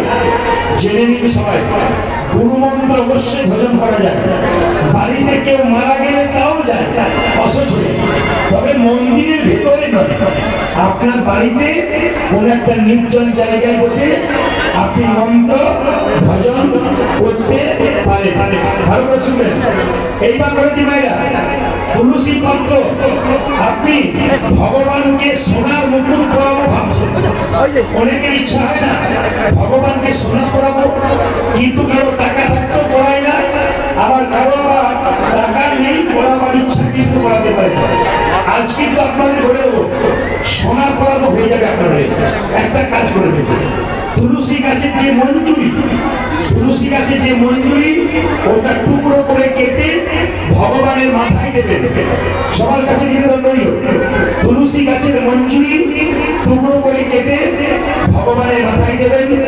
দেখবেন মায়েরা, আপনাদের কি হবে না, ভগবানকে কি পড়ানো হয়ে যাবে? ভগবানকে সোনা পড়ানো হয়ে যাবে। এই তুলসী গাছের মাহাত্ম্য খুব আছে। তুলসী গাছে যখন জল দেবেন তখন আপনারা তো গানটা অনেকেই জানেন। একজন ব্যক্তি আমাকে আজকে বলেছেন বাসাতে গিয়ে, বাবা এই গানটি আমার খুব প্রিয়, একটু গাইবেন, নম নম তুলসী কৃষ্ণ প্রেয়সী। জল যখন দেবেন তুলসী মঞ্চ কবার পরিক্রমা করতে হবে, জোরে বলুন কবার? 4 বার। ডান দিক থেকে না বাঁ দিক থেকে? জোরে বলুন ডান দিক থেকে। দেবতার মন্দির কবার পরিক্রমা করবেন? 3 বার। শিবের মন্দির কবার পরিক্রমা করবেন? অর্ধেকবার। শিবলিঙ্গ আছে গেলের এই পর্যন্ত, আবার এখান থেকে এই পর্যন্ত যেদিকে জলটা বেরোচ্ছে ওইটা পেরিয়ে যাবেন না, পেরিয়ে গেলে গোটা হয়ে যায়। আশ্চর্য ব্যাপার মায়েরা, যেদিন যেদিন তুলসী পাতা তুলতে পারবেন না তার 4 দিন আগে তুলসী পাতা তুলে রাখবেন। অনেকেরই জানা আছে তুলসী পাতা কখন কখন তুলতে নেই। সংক্রান্তির দিন, রবিবার দিন, একাদশীর দিন, অমাবস্যার দিন, পূর্ণিমার দিন আপনারা তুলসী পাতা তুলতে পারবেন না। কিন্তু মাথায় রাখবেন, যদি যেদিন তুলসী পাতা তুলতে পারবেন না সেদিন 2-4 দিন আগে তুলসী পাতা তুলে আপনি একটা পাত্রে জলে ভিজিয়ে রেখে দেবেন। যদি মনে করেন যে সেটাও ভুলে গেছি, তাহলে তুলসী গাছে যে শুকনো মরা পাতাগুলো পড়ে থাকে ওইটাই কুড়িতে জলে দেবেন, ভগবান খুশি হবে। আরেকটা আশ্চর্য জিনিস জেনে, বেল পাতা সোমবার দিন বাবাকে দেন শিবলিঙ্গে, কিন্তু আশ্চর্যের ব্যাপার সোমবার দিন বেলপাতা তুলতে নাই। যদি কেউ সোমবার দিন বেলপাতা তুলেছেন আপনি অন্যায় করেছেন। আপনি বেলপাতা আগের দিন তুলে রাখবেন, তারপর আপনি সোমবার দিন দেবেন। তুলসী গাছে যখন জলটা দেবেন তখন তালি দিয়ে দিয়ে তুলসী গাছটা পরিক্রমা করবেন, হাত তালি দিয়ে। সবাই দাদার কথা অনুযায়ী আমি গান থাকতে পারি না। সবাই নম তুলসী। আমি কিন্তু আপনাদের গাওয়ার কোনো পাচ্ছি, দেখে আপনারা গাইতে পারেন। আমি আগে গাই, তারপর আপনারা গাইবেন। নম তুলসী কৃষ্ণ প্রেয়সী রাধা কৃষ্ণের চরণ পাদ কৃষ্ণ প্রেয়সী রাধা কৃষ্ণের চরণ পাদ তুলসী কৃষ্ণ প্রেয়সী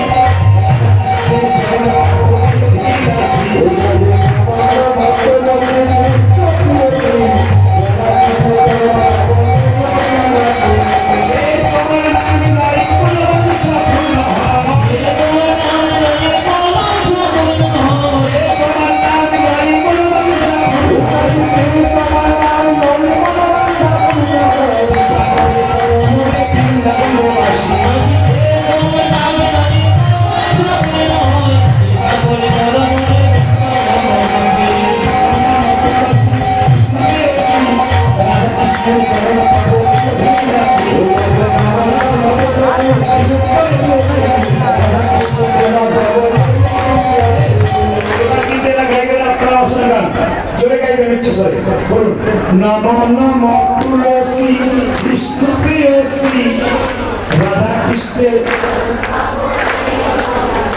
জোরে নম নম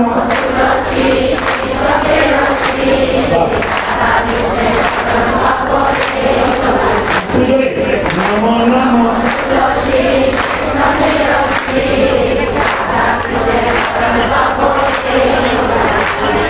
যে তোমার নাম লই মন বাঞ্ছা পূর্ণ হয়। যে তোমার নাম লই মন বাঞ্ছা পূর্ণ হয়।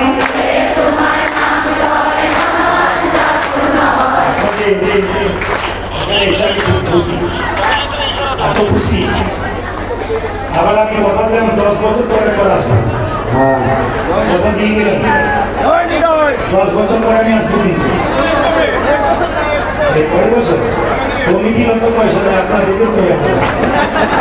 ঠিক আছে, আমি সবচেয়ে ভাগ্যবান এই জন্যে যে শুধু আপনাদের এখানে নয়, প্রতিটি জেলায় জেলায় রাজ্যে রাজ্যে মেয়েদেরকে যখন বলি, মায়েদেরকে বলি, আপনারা কোনো সুন্দর সুন্দর গান এবং মুখস্থ হয়ে আছে। সবচেয়ে ভালো লাগে আমাকে অনেক অন্য কীর্তনের গান শুনে মনেই থাকে না দাদা, আর আপনি যা মানছেন আমাদের ভেতরে ঢুকে যাচ্ছে।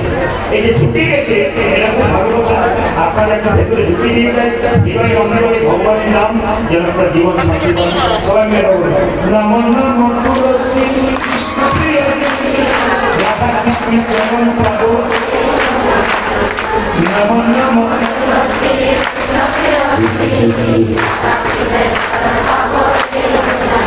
আবার আবার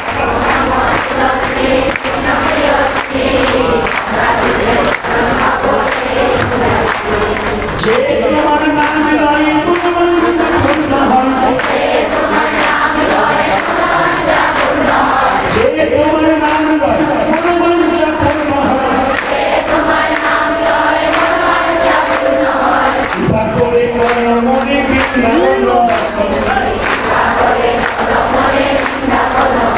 জোরে কৃপা করে করো মনে বৃন্দাবন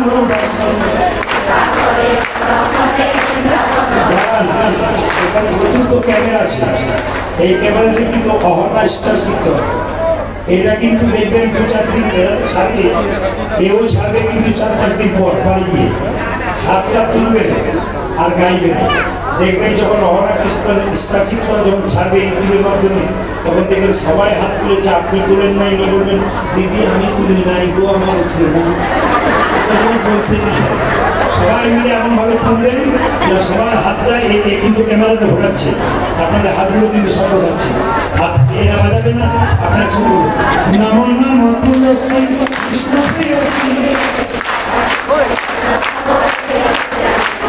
নমো নমো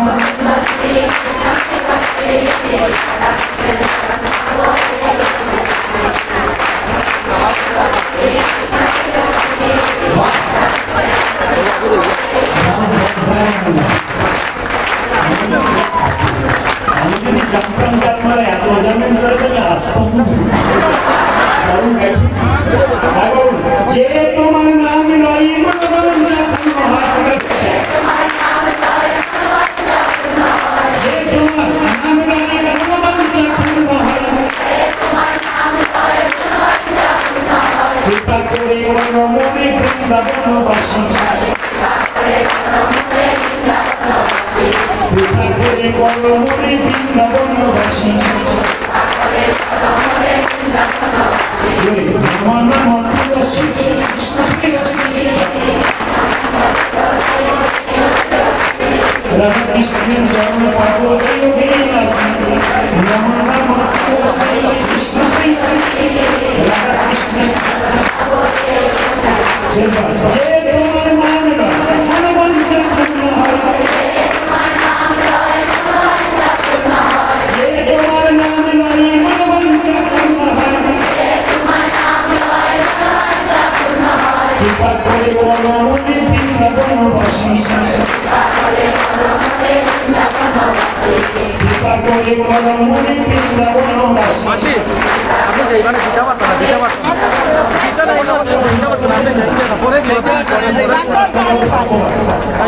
বাইরুনির পরে আপনি দিবেন তখন যাইতে পারতো না দিতে পারতো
ব্যবসায়িক সমিতি যারা আছেন তাদের মঙ্গলের জন্য দুটো কথা বলে যায়।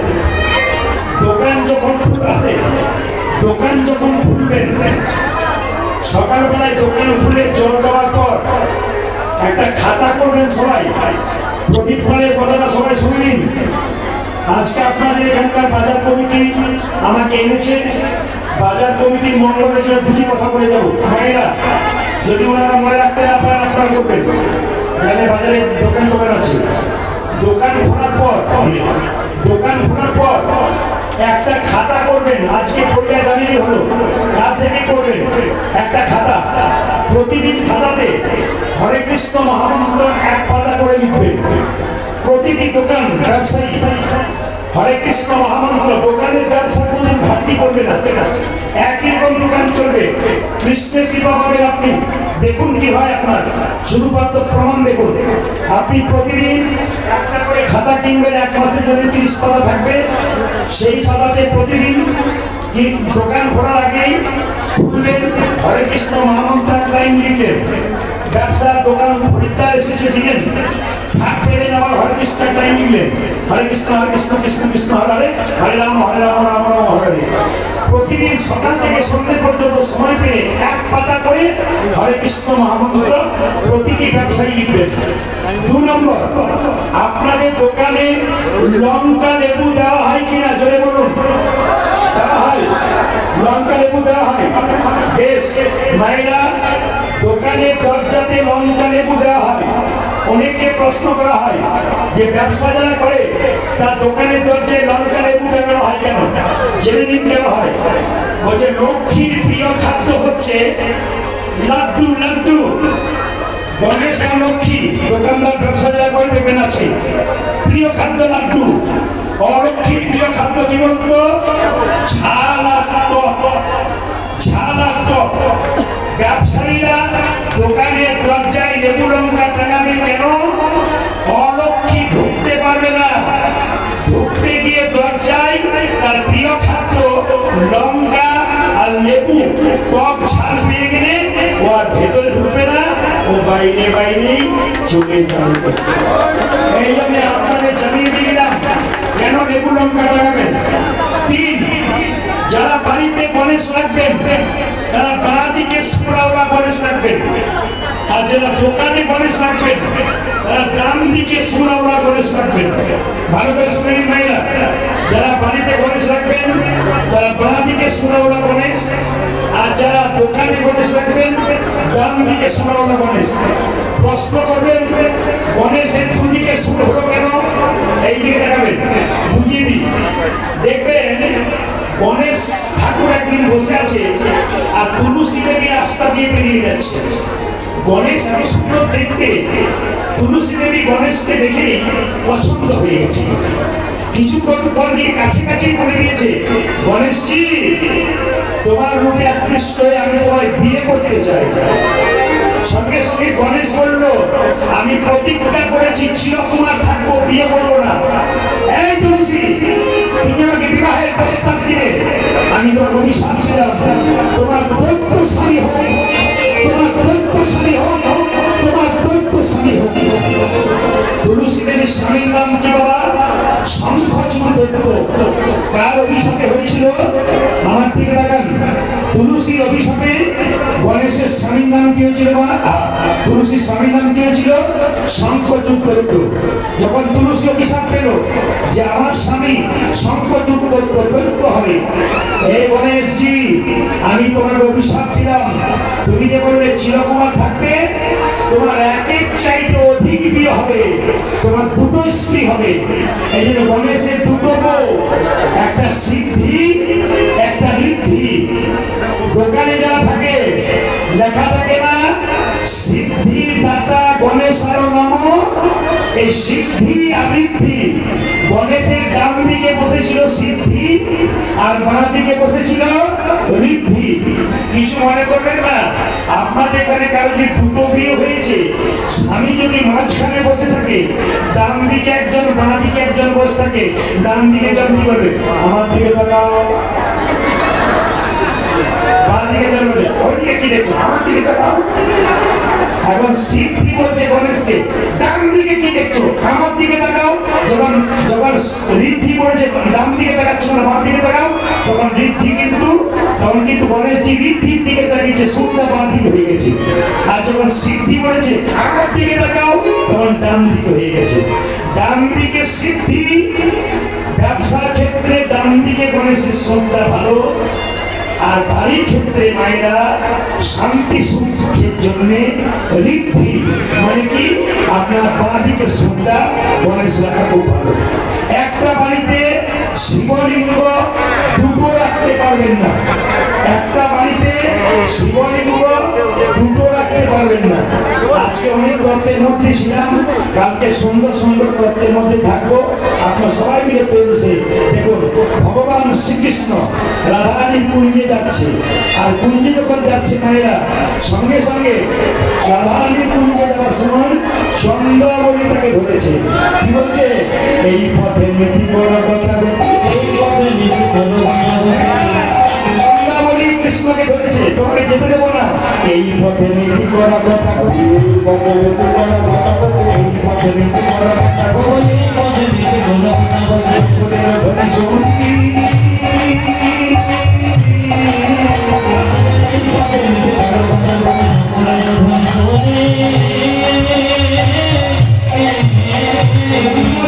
রাধা সঙ্গে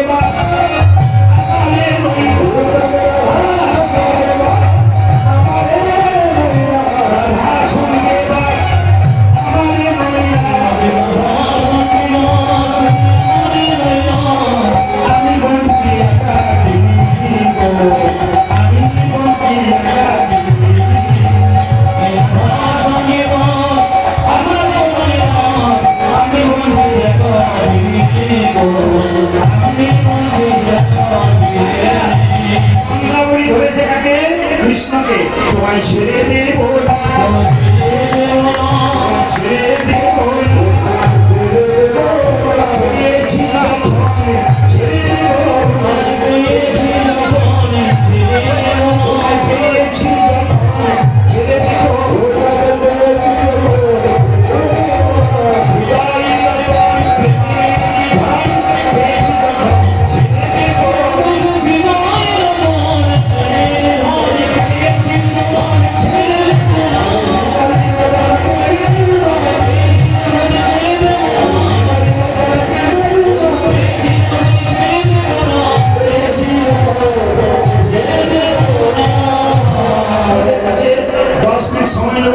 সবার কাছে 10 মিনিট সময় নেব।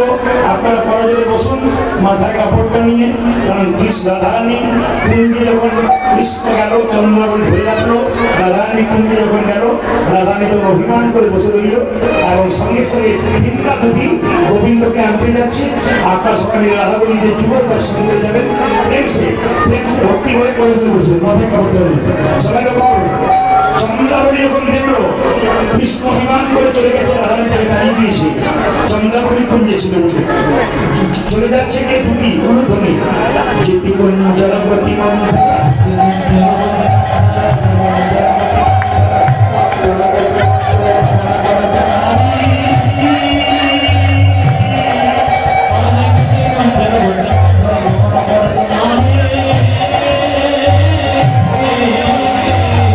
গোবিন্দ অভিমান করে কোথায় আছে? যমুনার কুলে শুয়ে আছে। মায়েরা দেখে শ্রীরাম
তোমার রাধা মায়ানপুরে করেছে।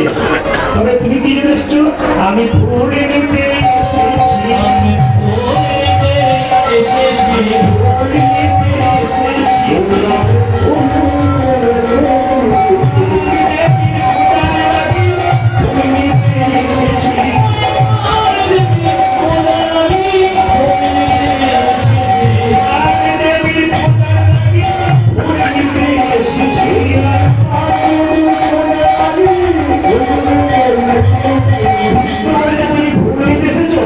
আমি তো কৃষ্ণ ফুল, আমাকে নিয়ে যাও। বিন্দে বলছে ও ফুলে পূজা হবে, ফুলে পূজা হবে,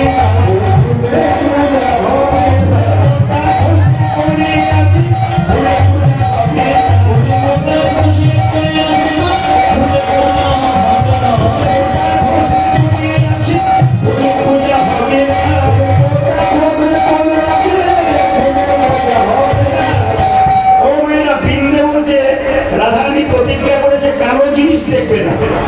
সঙ্গে সঙ্গে বৃন্দে বলছে বলো তো কালো জিনিস দেখবে না। কৃষ্ণ বলছে বৃন্দাবনে তোমার কালো তারে কি করবে,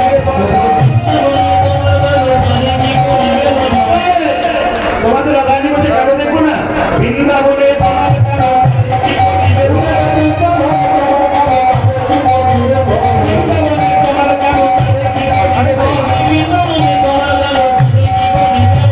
বৃন্দাবনে তোমার কালো তাকে তোমাদের রাধারানী কি করবে দেখবে না। তো বৃন্দে বলছে তাকে চন্দন দিয়ে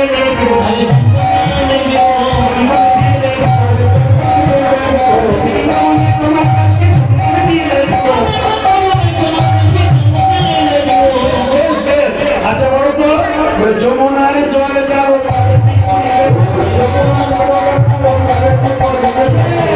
তোমাদের রাধা বলছে কালো দেখবো না। যমুনার জলে কালো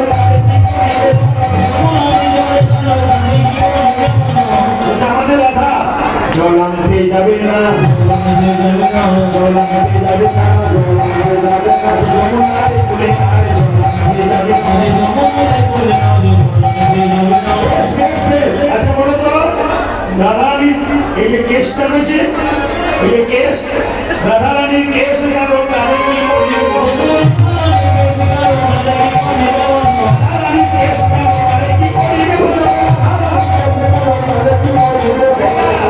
আমার মা মারা গেছে 1.5 মাস আগে। আমি মস্তক মুন্ডন করেছি, বেটা সেদিন মস্তক মুন্ডন করলে ভালো লাগে, কিন্তু মেয়েরা যদি করে রাধারানীকে জন্য করছে। আমাদের রাধারানী কি কেস মোড়াইয়ে দেবে,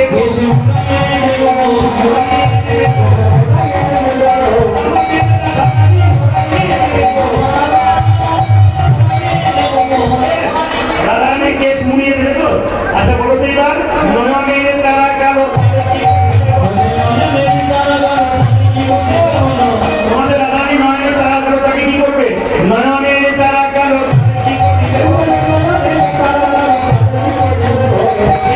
রেগে হচ্ছে উপরে ফেলে দেবো, আমি উপরে ফেলে দেবো।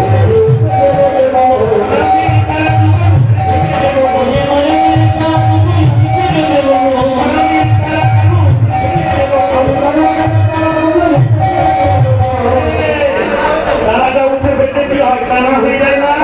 বিন্দে বলছে আমাদের কানাই ভালো,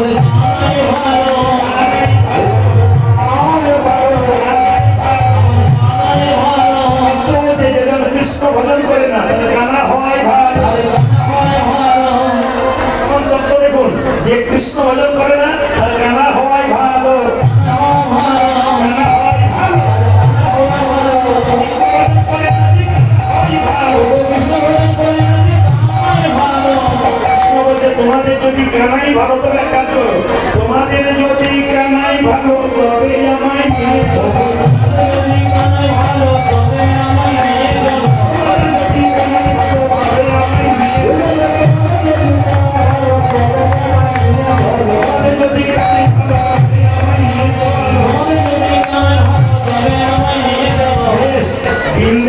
গোবিন্দকে নিয়ে গেল রাধারানীর সঙ্গে মিলন করবার জন্য।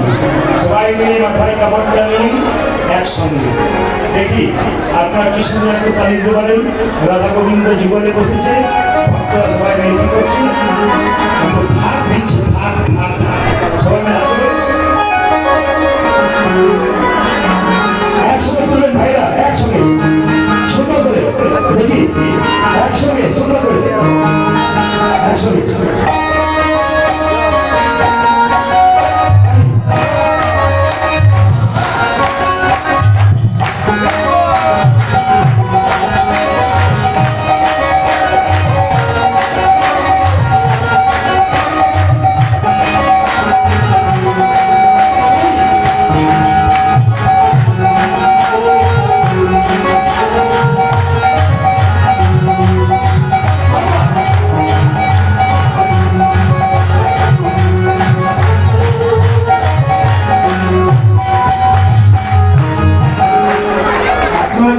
হাত করে নিচে আপনি ঘর যাবেন না নাকি?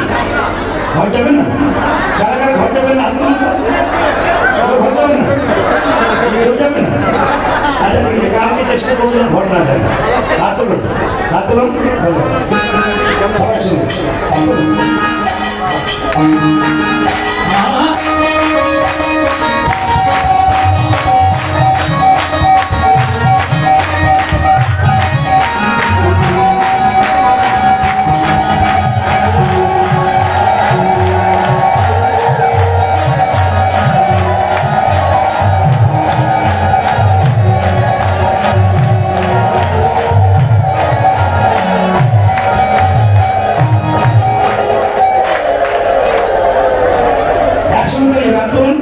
শ্যামল তনু যে হলো আবিরে দিলাম, আবিরে দিলাম, আবিরে দিলাম, আবিরে দিলাম, হোলিতে নিচে আমার বাড়ি।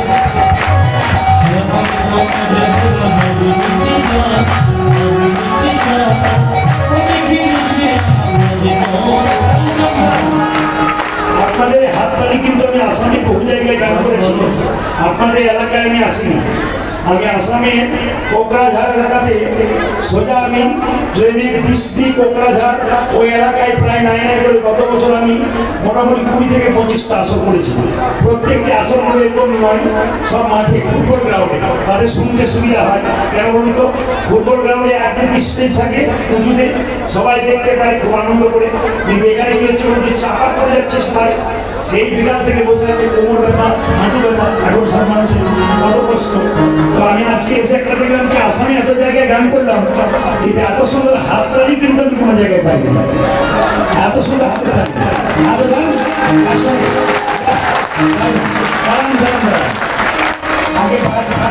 আগে ফোনটা নাড়াবেন, আগে তেল ফোনটা দেন, তবে আগে হাত ধরুন, ড্রাইভার সহ হাত এখন ফিরাবেন। শ্যামল তনু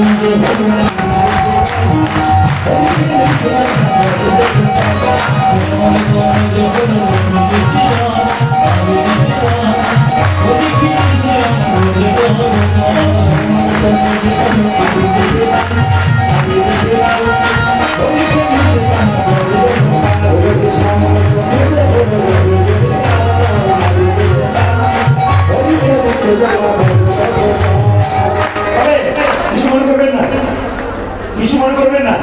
আপনাদের আসার একটা জিনিস দেখলাম, কি বলুন তো, বলবো না বাদ দিয়ে দেবো, বলবো না বাদ দিয়ে দেবো, অনুমতি নিয়ে বলবো। আচ্ছা দাঁড়ান, আপনাদের আসলে কিন্তু আমি একটাও মাতাল দেখতে পাই না। এখানে এখানে একজনও কেউ মদ খায় না।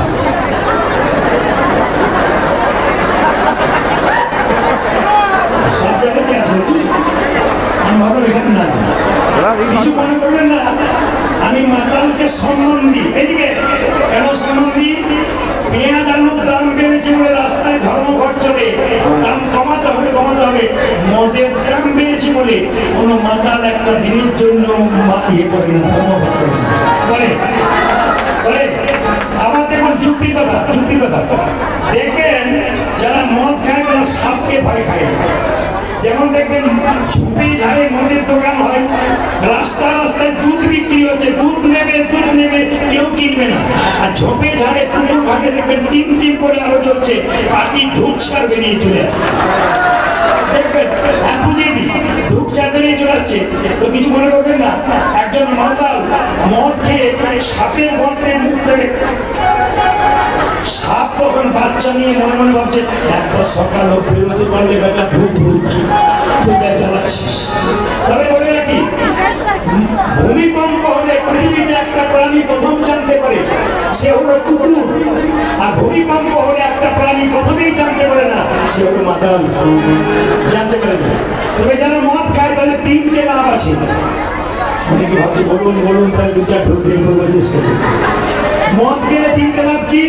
যে মদ খায় তার বাড়িতে কোনোদিন চোর ঢোকে না, যে মদ খায় তাকে কুকুরে কামড়ায় না, আর যে মদ খায় তাকে দেখবেন সে কোনোদিন পুরো হয় না।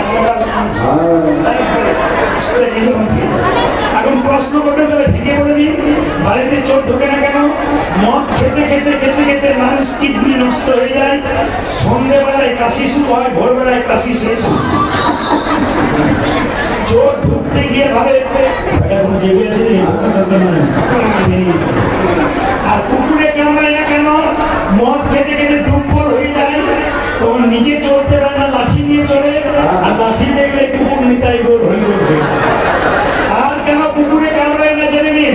আর কেন কুকুরে কামড়ায় না? ও মায়েরা যারা প্রচুর মদ খায় তারা নর্দমাতে শুয়ে থাকে, আর কুকুরগুলো নর্দমাতে শুয়ে থাকে। কুকুরগুলো ভাবে আমার প্রতিবেশী ওকে কামড়ানোর দরকার নাই, ওই জন্য কামড়াই না। আর বুড়ো হবে না কেন? বুড়ো হওয়ার চান্স পায় না, তার আগে বড় হবি।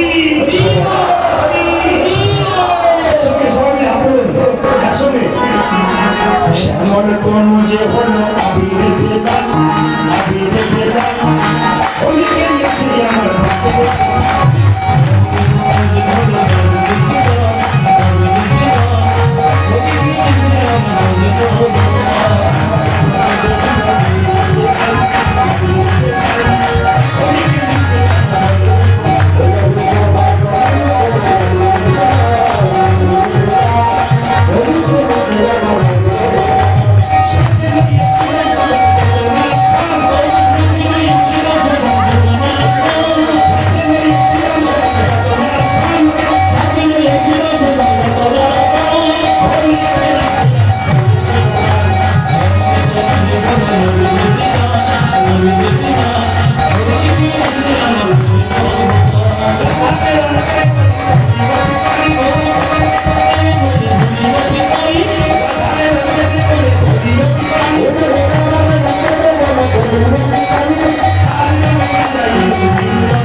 যন্ত্রগুলোকে আপনারা ভালো করে গুছাতে দিন।